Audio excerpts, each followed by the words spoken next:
Quais as características de um contrato administrativo?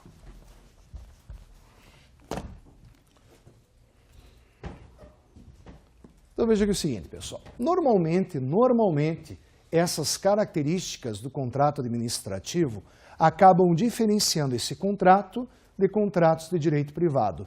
Normalmente, não sempre. Então veja aqui o seguinte. Quando nós falamos aqui dos nossos contratos administrativos, primeira pergunta é sobre o conceito. Segunda pergunta, características.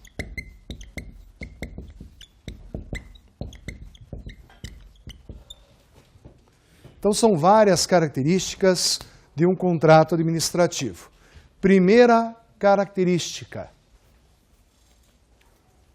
a presença da administração pública numa posição de supremacia. Primeira característica de um contrato administrativo. Presença da administração pública numa posição de supremacia.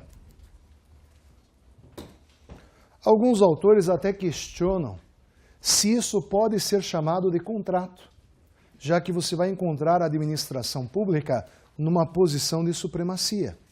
Mas é lógico que a administração pública se encontra numa posição de supremacia porque ela está preocupada com o interesse da coletividade.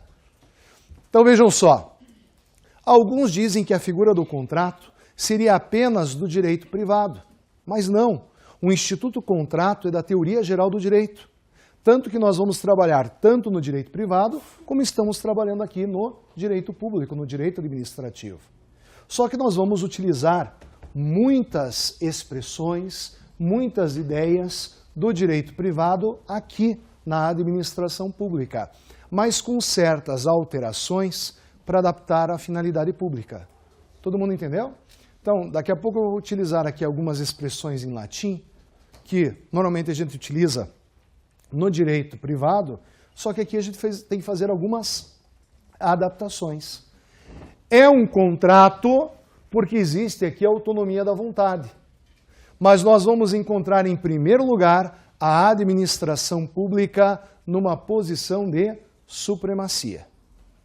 Normalmente, como que se caracteriza essa supremacia nas mãos da administração pública?